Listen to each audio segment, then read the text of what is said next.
लाशों के ढेरों गिर जाएंगे हिंदुओं के, लेकिन अब हिंदू तैयार है लड़ने को, अब सावरकर की नीति को अपनाने को तैयार है हिंदू को। मेरी दृष्टि जो दिव्य दृष्टि कह रही है, फतेहपुर बाबरी पार्ट 2 है। वो मकबरा मानते हैं, वो क्या है, उसके अंदर मंदिर है, आरती होती थी, पूजा होती थी, वो अब वो कानूनी विषय हो गया है। जी जी जी। मेरा ये कहना है कि इतने सालों से वो मकबरा कल की तारीख में तो बना नहीं होगा, उस मकबरे के बाद अपना इतिहास होगा, तो एकदम से कैसे सपना आता है कि अब इसको, ये भी मंदिर है और उसमें पूजा पाठ शुरू हो जानी चाहिए। देखिए, आप ये विषय क्योंकि लोकल वहाँ का विषय लोगों ने उठाया है और प्रॉपर पेपर अगर उनके मंगवाए जा रहे हैं, वो ला करके कानून दृष्टिकोण से हम लोग आगे बढ़ेंगे। लेकिन हम आपसे पूछना चाहते हैं, बचपन से आपने सुना होगा दुनिया के सारे इतिहास को सजोने वाले नालंदा यूनिवर्सिटी, नालंदा को क्यों जलाया गया था? इसलिए जलाया गया था कि जो हिंदुस्तान सनातनियों का इतिहास वहाँ पर रखा था उसको जला दो, तो फिर हम झूठ बोल लेंगे आसानी से कि हमारी ये मस्जिद थी। अरे 1400 साल पहले क्या इस देश में राम का इतिहास नहीं है? क्या हमारे भगवान कृष्ण का इतिहास नहीं है? क्या हमारे महादेव का इतिहास नहीं है? कोई नदी तुम्हारे नाम पे नहीं है, इस्लाम के नाम पे सारी नदी नाले सब हमारे लोगों के नाम पे। अब क्या किया आपने? वहाँ सबूत मिटाए और आपने उसके बाद अपना नाम रख दिया, हैदर गाजी कैनाल बना दिया आपने, हैं?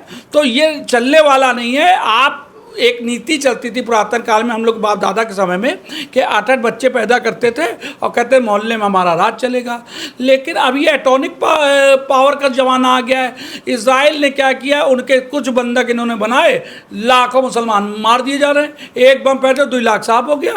अगर तुम जो पावर, मसल पावर, तलवार की नोक पर तुम धर्मांतरण कराते थे, लोगों के स्थलों को तोड़ते थे, अब वो चलने वाला नहीं है। दुनिया में कहीं कोई मारा जा रहा है तो यही इस्लाम के मानने वाले लोग दुनिया में आतंक का पर्यायवाची बन चुके हैं। आप देखिए, जहाँ जहाँ पर विवाद है, किसी हिंदू ने पूरे हिंदुस्तान में क्या कहा कि ये चर्च मंदिर को तोड़ के बना? कभी हमने कहा ये गुरुद्वारा हमारे मंदिर को तोड़ के बना? सिर्फ मस्जिद वालों पे क्यों है? मस्जिद वाले लिख के गए हैं कि भैया हमने तोड़ दिया और हम शहंशाह हो गए, हम बादशाह हो गए।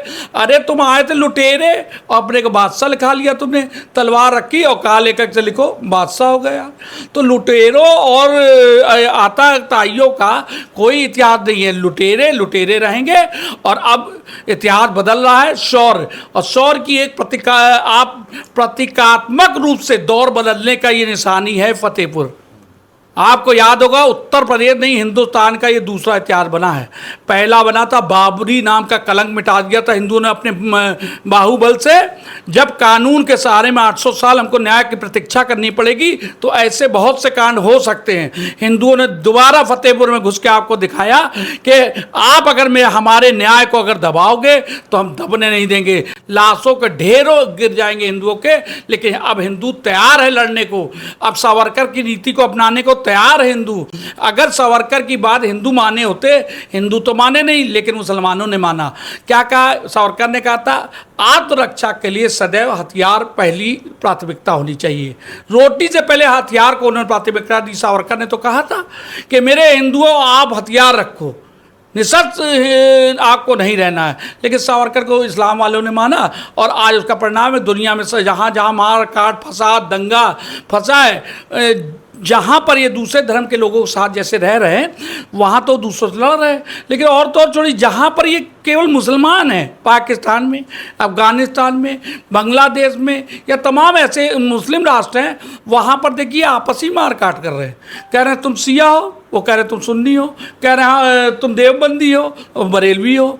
इस तरीके से ये 72 फिरके जो हैं, वहाँ कबीलों की लड़ाई हुआ करती थी। आपने ये भी कहा कि इस तरीके से अब हिंदू जाग गया है और लाशें ढेर हो जाएंगी और इस तरीके की जो भी फतेहपुर जैसे चीज़ें होंगी हम उसको लेके रहेंगे।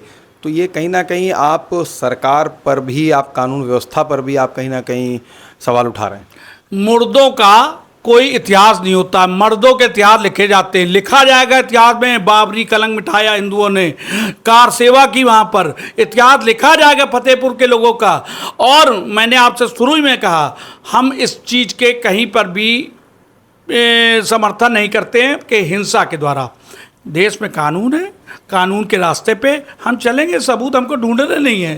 ये मुल्ला मौलवी और ये जो औरंगजेब बाबर जो जिनको ये बाप दादा अपना बनाए वो सब लिख गए हैं, खुद ही दे गए कि भैया हमने तोड़ा है। कहेंगे देखो ये खुद ही लिख गए, हमको करना क्या है, हमको तो सीधे तो बस शो कर देना कि देखो ये कियो। तो सीधे सीधी लड़ाई, देखिए राम जन्मभूमि टेढ़ी लड़ाई थी, लेकिन मथुरा में एक एग्रीमेंट की लड़ाई है, काशी में सबूत सामने आ चुके हैं। मैं स्वयं गया था मुकदमा फाइल करने, फाइल उस दिन अगर फ़ोटो आप निकालेंगे मीडिया की तो मैं ही हरिशंकर जैन जी के साथ फाइल लेके जा रहा हूँ, और फाइल किया। अब भगवान ने चाहा हिंदुओं को मथुरा भी मिलेगी, काशी भी मिलेगा, कुतुब मीनार भी मिलेगी, लजपत टीला भी मिलेगा, और आपका ताजमहल भी मिलेगा। मेवात नू में हिंदुओं के साथ जो अत्याचार पूरा हो रहा है उसका भी जवाब ईंट से ईंट देगा। हिंदू सब्र कर रहा है, हिंदू हिंसा नहीं करता है, कभी नहीं कहता किसी गुरुद्वारे को तोड़ के मंदिर बना दो, कभी किसी मस्जिद को तोड़ के मंदिर बना दो। हम तो अभी बेचारे हैं, हम तो अपनी आत्मरक्षा कर रहे हैं कि भैया मेरा दे दो, हाथ जोड़ के मांग रहे हैं, कोर्ट से मांग रहे हैं। आप तो गुंडई से लियो, आप तो तलवार की नोक पे लियो। आपने तो अभी एक ताज़ा उदाहरण देखिए, एक अपराधी था उत्तर प्रदेश में, मुख्तार अंसारी, बाबा जी ने उसका कलंक मिटा दिया। आप बताइए, एक रंजिश होती है तो आप उसको मार दो, कोई बात नहीं, आपसी रंजिश है, लेकिन मारने के बाद चोटी कटवा ली गई। ये तो आज के दौर की ताज़ा घटना है ना, चोटी कटवा लिया इन्होंने।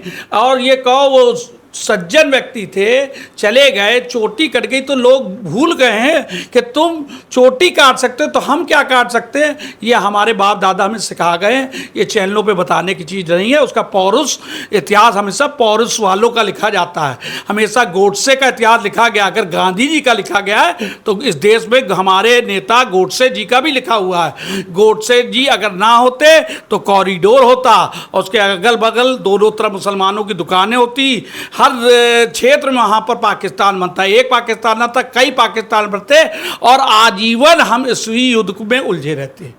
तो हमेशा इतिहास, जैसे अब मुझको मेरी दृष्टि जो दिव्य दृष्टि कह रही है, फतेहपुर बाबरी पार्ट 2 है, या मान लीजिए, और सरकार वहाँ के प्रशासन ने बहुत गलत काम किया है।